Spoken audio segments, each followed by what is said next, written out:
Jake Allen's new top destination might have just been revealed as the New Jersey Devils GM spoke out on the current goalie situation. We have to dive into what he said and what that could mean for the Montreal Canadiens. Plus, we have to talk about one of the more exciting games of the season as Suzuki is on his career-high goal pace as the Habs snap the Predators' win streak at 8. There's a lot of great stuff to talk about, so stick around for all of that on this episode of Habs Digest. But before we get into the video, guys, I just wanted to remind you that over half of you guys watching this video are not subscribed, and hey, we just hit 11,000, but we want to get to 12 as soon as possible. And if you haven't hit that button and you love our daily content, we'll have all the news and rumors and trades heading up to the trade deadline. This is your spot to be. We just got to jump straight into the game first off, and what a game that was. Montreal coming into Nashville, Montreal getting a point against each of the Lightning and Panthers, which is impressive in its own right, but they face a red hot Nashville Predators team who has looked unstoppable, riding an 8-game win streak, one off tying their franchise record coming into this game. And while Montreal had some of the momentum early, Nashville managed to get out to lead after lead. Every time Montreal came back and tied it, Nashville scored again in that third period. That Ryan O'Reilly goal late really seemed to be the nail in the coffin. But then Joshua Waugh coming out and scoring so far the most clutch goal of his career. By the way, that's only his second career goal, his first being assisted by Sean Monahan back in January, and that was his first career goal, of course. But Joshua Waugh with a clutch goal, and shout out to Michael McCarron, the former Hab, for high sticking the puck down before scoring, waved off no goal. And as you can see, it's Nick Suzuki in overtime. Nick Suzuki is now up to 25 goals in 62 games this season. His career high in goals came last year when he played 82 games and had 26. He is on 30 goal pace at this point. He has 11 goals in his last 13 games, and he is getting incredible praise from pretty much every player around the league. We even heard Ryan O'Reilly before the game tonight saying one of his favorite players to watch is Nick Suzuki, saying not even just the offensive side, not even just the defense, but his hockey IQ is off the charts, and that was no more evident than tonight. And while the top line maybe didn't always look the best tonight, at the end of the day, Caufield to Suzuki to end the game in overtime is just, it's the cherry on top. And hey, what an amazing game. There was a lot of stuff going on there. Shout out to Nick Suzuki, but really wanted to focus on some of the veterans in this video. First, Jake Allen. My goodness. I mean, his numbers, if you just look at them there, I'll show them again. They don't jump off the page at you at an .893 save percentage, 3 goals allowed on 28 shots. But, if you watch that game, you will know that so many of those were high danger chances. The puck bouncing through his crease, Nashville crashing the net. Allen was standing tall, and the goals that beat him, he had no chance. So he really played a great game. Brendan Gallagher, I don't know if this is going to become a patented Gallagher thing. His old Gallagher goals in front of the net, banging it in, they're really not coming as often these days compared to maybe 3, 4, 5 years ago. But in recent weeks, he has kind of perfected this, from the slot one-timer top shelf. Now, I mean, it's not like he can claim that's his trademark. It's quite a common shot if you're opening the slot, but he's really been potting them. His shot has seemingly gotten better over the last little while. He had a couple of shots that I thought were maybe his hardest in the last month or two this game, so amazing for him. And David Savard, while I don't have the clip, I suggest you go watch it. Maybe I'll link a tweet in the description. Not sure if I'll be able to find it, but David Savard, 6 seconds. 6 seconds after Brendan Gallagher's goal, Montreal was down 2-0. Gallagher snipes one.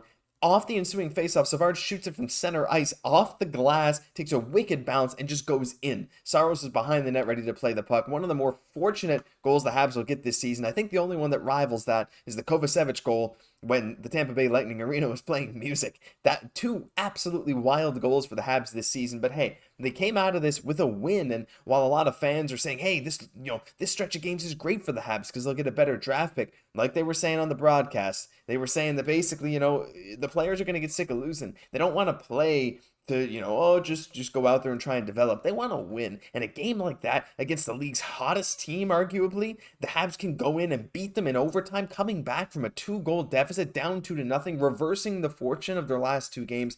Absolutely unbelievable. Caufield with 2 points, Suzuki with 2 points. Slaf held off the score sheet again, but he still had a very solid game on that first line. Amazing stuff, Joshua Waugh. I could talk about this game for a while, but I'm sure you guys get the gist of it. Awesome way to end the first 3 games of this road trip with 4 points out of a possible 6 against Nashville, Tampa, and Florida. But we got to move on to some trade talk, and it is surrounding Jake Allen. Now, there have been a lot of trade talks coming out recently, and actually Jake Allen has been maybe taking a bit of a back seat to some other players in the Habs organization, especially with Kent Hughes' willingness to just go into the summer with Jake Allen's contract. But I'm seeing a lot of speculation picking up today after, well, as you guys know, the Devils have kind of gone through a bit of a change in management. Of course, they fired Lindy Ruff. There's a lot of stuff going on with the organization. But Devils president of hockey ops and GM Tom Fitzgerald met with the media, and one quote from this is, "Our goaltending has not been good enough." He said as he confirms his efforts in upgrading there before Friday's deadline. He did say it could be a summer trade, but basically it was pretty clear to me watching Tom Fitzgerald say this. He was like, yeah, we're going for it this deadline. So naturally, the speculation picks up. Now, I know a lot of you guys are familiar with the Jacob Markstrom situation and how he could be on his way out of Calgary, and the Devils have been linked to Markstrom pretty heavily. But as has been confirmed by Elliot Friedman and Jeff Marek on 32 Thoughts, getting a 1A goalie right now is extremely difficult. The prices you're going to have to pay are exorbitant, and teams are also wary to do that. There are not very many, well, in the past number of years, there have been enough cases of a 1A goalie switching teams and not performing as expected. Like, there's some problems when you go to a new team. They were talking about Ryan Miller when he switched teams at trade deadline one time. I believe it was Ryan Miller saying, like, even your habits of playing the puck doesn't gel well with your teammates. So there's a bit of a uncertainty there, especially if you're the Devils. But here's the thing.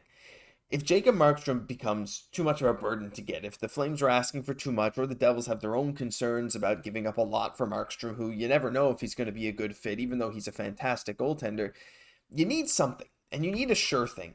And what is not a sure thing right now in net for them is Akira Schmid, Vitek Vanacek, and Nico Dawes. Funny little side note, by the way, I was looking through their team. All three of these guys have at least 1 point this season. That's kind of neat. But yeah, as you can see there, yeah, it's not the best save percentages. Now, I know Jake Allen is not much better, if any better.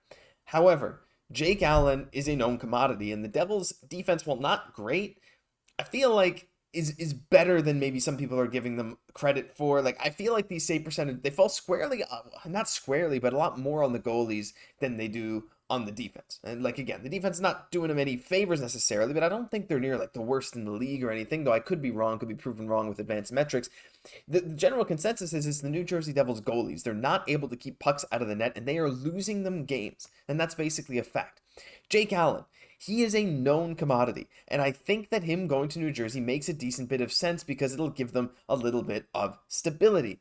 Again, is there a guarantee he'll be better than these guys? No, but the price to acquire Jake Allen will probably not be very much at all. In fact, it's probably a price that the New Jersey Devils are willing to pay. And like I said, I'm seeing a lot of Montreal Canadiens fans, even in the replies to this, even posting their own things saying, like, what if Jake Allen went to the New Jersey Devils? And it makes a lot of sense to me. Now, I know Allen has been linked to some other teams. We've talked about Colorado, who has been desperate for a 1B, though those talks have cooled off a little bit. There was, talks at times for various other teams like Carolina, who have recently figured out their situation. The Oilers, not so much anymore. It's pretty much set in stone that Stuart Skinner's their guy going forward, and they're not really going to look for another replacement. They're not going to try and trade for one.